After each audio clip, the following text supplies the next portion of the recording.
We got Kurt Holobaugh back here on the program. He's returning to the UFC. He's going to be taking on Raoni Barcelos at UFC Fight Night 133 on July 14th. Kurt, what's going on, man? How you doing?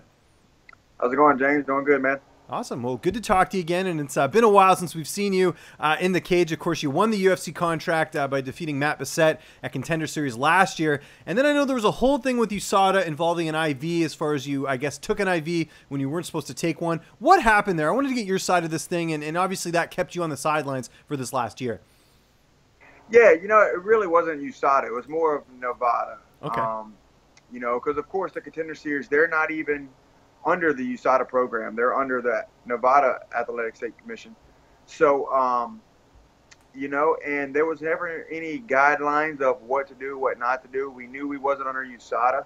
That's why I thought we were good to take the IV because, the IV isn't banned or isn't prohibited for every organization in every state. Mm-hmm. An IV is a pretty common thing. And not even that I really needed the IV. But, after the weigh-ins that night, I used the IV, rehydrate, wasn't critical. I wasn't dying. I don't think I needed it at all, honestly. But I figured it was available and I could use it, so why not use it? Interesting. And, and after that, USADA comes to you and you got to fill out all the USADA forms. And they wanted to list everything that I've taken in the past 6 months, everything that's went in my body. So, I go through listing everything. And, I even listed the IV because they asked stuff about it.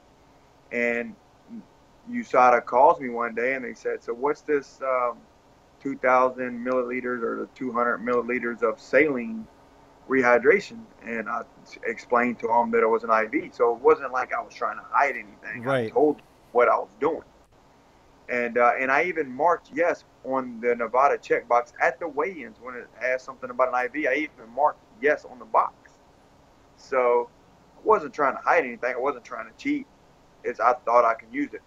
So they come back and they're like, oh well, we're gonna have to tell Nevada about this. And I'm like, okay. And at this time, I'm thinking I'm getting ready for the Norfolk, Virginia card that I was being told I was going to be on. So I'm like prepping for that fight.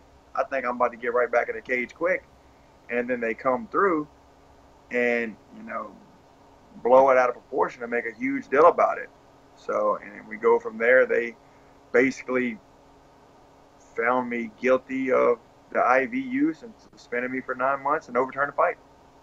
That's insane, man. There's guys out there like legitimately like taking PEDs and like, Yeah. you took an IV when you're allowed to on the regional scene. Did you try and fight this at all? Because if they didn't have anything in the rules, could you not use that as an argument against Nevada? Yeah, I wanted to fight it. I don't know what our case was, but it wasn't like I can actually fight it. I couldn't just up and go to Vegas and fight it. I didn't know if my managers was going to try to do anything, but they said, let's just see what happens. Nobody ever really got back to me, so I just took the 9 months and, trained and used it to really work on things and get ready. And how tough was this last year, being on the sidelines? You got back in the UFC, but you can't fight. Like, that's almost worse than being injured. At least if you were injured, it's like, okay, you're trying to make progress to get better. You can control when you come back. But this, it's like, you're going to be out for 9 months. Yeah, it kind of sucked. But, at the same time, it really allowed me to work on things that need to be worked on. I've stayed in the gym training. I've gotten better at a lot of things. And, coming off of my last 3 fights, I felt really good. So, all I did was stay in the gym for 9-10 months and just keep on working. Yeah. And you got a really tough opponent here in Raoni Barcelos. He's got that 11-1 record. He's been a little inactive himself. But how do you feel like you match up against him in this fight? I really like the matchup against him. Of course, he's a good fighter. He's good.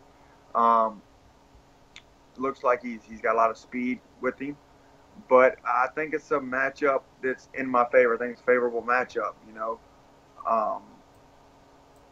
I think I'm going to be the bigger guy. His weight class basically goes back and forth between 135 and 145, and mine's 145, 155. So then when you start comparing the skill level, which I think my skill level is just as good, if not better, and you're giving me a little bit of size advantage. Then if you want to go off of who's fought the tougher opponents, who has the more experience, he hasn't fought guys like I've fought. I've been fighting some of the best guys around the world for the last 5 years, and I think it's going to be the deciding factor. For sure. And I know you had bounced around in the past between featherweight and lightweight. Is the plan, I guess, for now just to stay at featherweight and then see how it goes? Yeah, right now we're just going to stay at featherweight. We like a lot of the opponents and a lot of the matchups at featherweight. Me and my managers, Sucker Punch, we really think we can make a run at the title. I know I got what it takes to do it, and we're just going to take one fight at a time. If I keep fighting these fights like I fought the last 3 or 4, then I just don't feel like anybody in that division can stop me. How has training camp been, and who have been some of your main training partners for this camp? This training camp's been a 10-month training camp, you know what I'm saying? So I've been training nonstop, and just, the last couple months since I've gotten off the suspension, it's been nonstop. I got a lot of good guys that I've been training here locally, my whole team at Grace United, Team Juncal South, everybody that comes in and works with me. Of course, my jiu-jitsu guy, Raphael Elwanger, and my stand-up coaches, Jimmy Mills. All the knowledge that they're keeping on giving me it never stops, and it helps all the time. That's great. And how's the weight cut going as far as getting down to 145? This fight's coming up here on the 14th, like I mentioned. My weight's never been better this far out. I wasn't being lazy throughout these 9 months, and especially when I knew for sure the suspension was up. I knew we would get something soon, so I've really been in the gym. I've really been focusing on my weight, and my weight's never been better. Normally, I'm sitting at about 25 pounds out right now, and right now I'm maybe 15, maybe. So I think every night I've been getting home after the gym, I've been in the 150s. Yeah, for me, that's great. Hopefully I can keep that going and make it for easy weight cut, and feel great in the fight. How do you see this fight unfolding? I don't know if he's going to be able to handle the type of pressure that I put on guys. So I think in either the second or third round, I'm going to wind up getting on top, and when I start dropping elbows, the referee's going to have to stand in and stop it. And if you come out unscathed, pretty healthy for the most part, I imagine you're looking to get a fight fairly soon after this just to keep the momentum going. Absolutely. That's what I want to do. I want to be a force in that division. I want to be a force in the UFC. I know what it takes. So, that's what I'm hoping for. I'm not hoping for a war. I'm hoping to go in and get a performance of the night, not a fight of the night. I want to go in and, handle this guy quick and get right back on it. Take a week off, spend some time with my family, and then hopefully my managers are calling, lining up another one for another couple months down the road.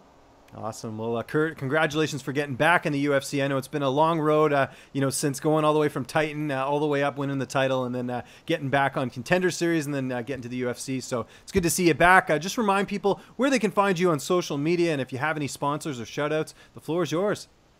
Yeah, you can just follow me on Twitter at Kurt Holobaugh, Instagram at Kurt Holobaugh. Also have a Facebook fan page, Kurt Holobaugh. And definitely want to thank my sponsors, K-Ray Construction, Creole Tomato, Monster Inc. Thank you guys for backing me and going all the way with me. What's up, fight fans? If you like this video, be sure to subscribe to see even more interviews with your favorite UFC and Bellator fighters. We've also got coverage at events, including post-fight press conferences and media scrums. And if you like this video, check out the video to my right. It's worth your time.